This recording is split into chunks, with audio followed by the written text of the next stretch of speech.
23 mansions, 61 plots of land, a fleet of 7 limousines, including a Rolls-Royce left rotting while the country bled, and a 60-story black monolith looming over the city like a tombstone. When investigators cracked his accounts, they didn't count in millions. They measured in percentages of GDP. This was Daim Zainuddin. To the public, a grandfather in sandals. To the elites, the godfather. He didn't use a Tommy gun. He used contracts. He didn't leave a horse's head to send a message. A single phone call could erase an empire overnight. He didn't just steal money. He built a machine so perfect that even from the grave, it is still fighting back.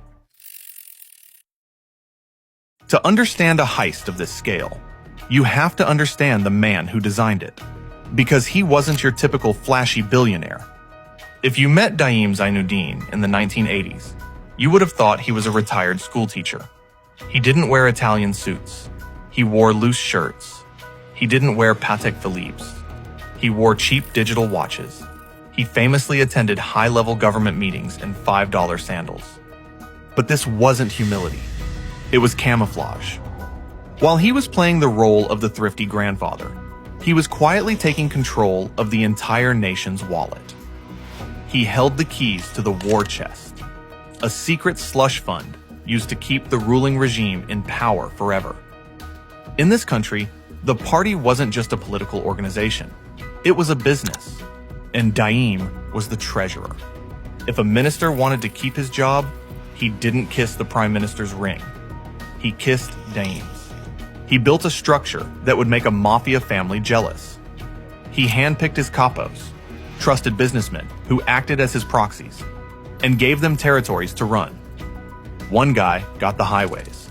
Another got the airlines. Another got the banks. He was the ultimate gray man. He understood that in a world of loud, flashy corruption, the quietest man in the room is the one who walks away with the most. And while everyone else was fighting for scraps, Daim was rewriting the rules of the economy to benefit exactly one person: himself. But to steal $1 billion without anyone noticing, you can't just take it. You have to make it invisible. And that brings us to the most brilliant and infuriating part of his scheme.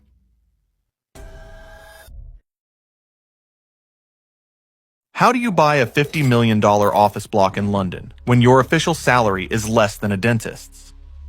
If you or I tried to do that, the taxman would kick down our door in 20 minutes. But Daim didn't buy property. He performed magic. In 2021, the Pandora Papers leak exposed exactly how he did it. And it is a masterclass in financial smoke and mirrors. Imagine you have 2 pockets. Your left pocket is in a tiny island in the Caribbean called the British Virgin Islands. Your right pocket is in Singapore. Step 1. Daim creates a company in the Caribbean called Newton Invest. On paper, it's a legitimate investment firm. In reality, it's an empty shell with no employees, no office, and no phone number. Just a P.O. box. Step 2. He creates a trust in Singapore called Adam Zeta. Again, it looks like a separate entity. Step 3. The Caribbean company loans $47 million to the Singapore Trust. When the British authorities ask, "Where did you get the money to buy this building near St. Paul's Cathedral?" Daim simply points to the paperwork. "I didn't buy it," he says. "I borrowed the money. It's a loan. Standard business practice." On paper, it looks like a debt. In reality, he owns the lender and the borrower. He was loaning money to himself to wash it clean. And the best part? Because these companies were registered in tax havens that refused to share data with Malaysia, the trail went cold the moment it left the country. He did this over and over again. A trust in Jersey, a shell company in Delaware, a foundation in Switzerland. By the time investigators tried to untangle one knot, Daim had tied 5 more. It wasn't just money laundering, it was money vaporizing. But here's the problem with vaporizing money. It has to come from somewhere.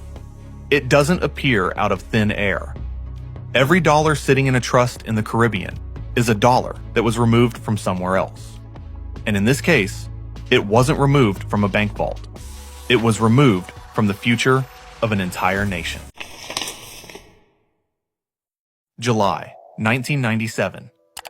The Asian financial crisis. If you weren't there, it's hard to describe the panic. Imagine the value of your savings account getting cut in half overnight. Imagine the stock market crashing by 50% in a week. Small businesses across the country closed their doors. Fathers lost their jobs. Families lost their homes. It was an economic apocalypse. But for Daim's inner circle, it was a shopping spree. You see, Daim had surrounded himself with a group of hand-picked cronies.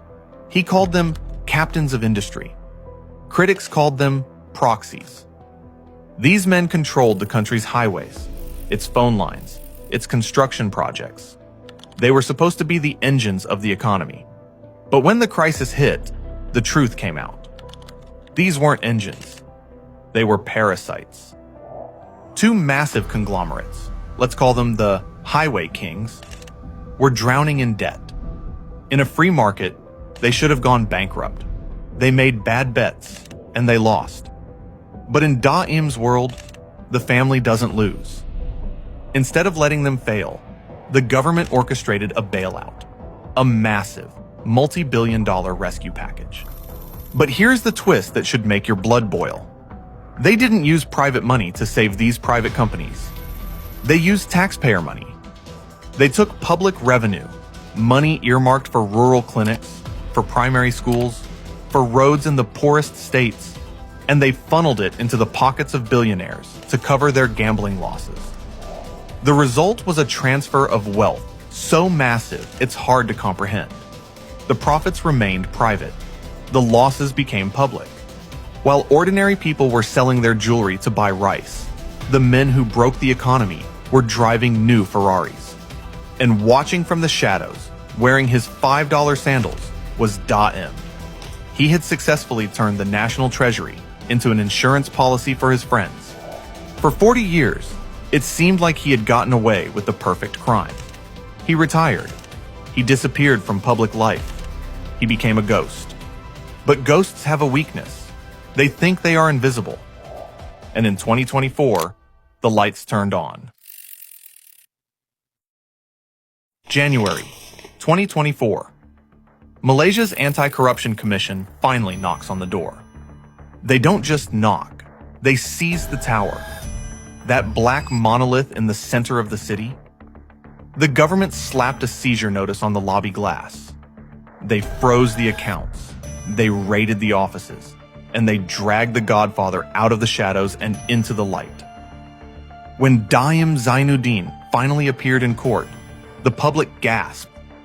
The mastermind wasn't a terrifying figure anymore. He was an 85-year-old man in a wheelchair. He looked frail. He mumbled. He couldn't even lift his head to look at the judge. Locals called it wayang kulit, shadow play. They believed it was a performance, a final act of deception designed to gain sympathy. "Look at me," the performance said. "I'm just a harmless old man." But his wife wasn't playing the harmless role. Naima Abdul Khalid emerged not just as a supportive spouse, but as a ferocious defender of the empire. She stood on the courthouse steps and practically declared war on the government. She didn't apologize. She didn't explain. She attacked. "Power is brief," she warned the prime minister, "and there is always a reckoning for those who abuse it." Think about the arrogance of that statement. A family accused of hiding hundreds of millions of dollars in stolen wealth, lecturing the government about the abuse of power. She claimed this was all a political vendetta, a revenge plot by old rivals. And maybe she was right. Maybe it was political. But that doesn't change the math. The prosecutors weren't interested in politics. They were interested in the list. The list of 71 assets Daim forgot to declare. 1 secret investment account, 7 luxury vehicles, 25 properties, 38 companies. It was a shopping list of corruption spanning 4 decades. But just as the trial was about to expose everything, the trusts, The proxies. The secrets of the 90s. The story took a turn that no one expected. In November 2024, Daim Zainuddin died. Usually, this is where the movie ends. The villain dies. The credits roll. The case is closed. But this isn't a movie, and the government wasn't done. In a move that shocked the legal world, the Attorney General announced that they were continuing the case against a dead man. Why? Because the money is still gone. Right now, as you watch this, a legal battle is raging in courts from London to Singapore. The Malaysian government is using the Anti-Money Laundering Act to seize the empire from his widow and children. They want the tower. They want the mansions. They want the accounts in Geneva. But here is the dark reality. Even if they seize the tower, even if they sell the Rolls-Royce, it's just a drop in the ocean. The billions that were siphoned out in the 90s, that money is long gone. It has been washed, rinsed, and reinvested so many times that it is now part of the global financial system. It's in New York real estate. It's in London tech startups. It's probably in the mutual fund you own right now. Daim may be dead, but the system he built is alive and well. He proved that if you make the heist complicated enough, big enough, and boring enough, you can get away with it. You can live a long, happy life, admired as a statesman, while the schools in the countryside still leak when it rains. The Godfather is gone, but his legacy lives on in every bailout, every secret contract, and every offshore trust. And the scary question isn't whether they'll find the rest of Daim's money. The scary question is, how many other Daims are still out there, sitting in the back of the room, wearing cheap sandals, and quietly owning the world?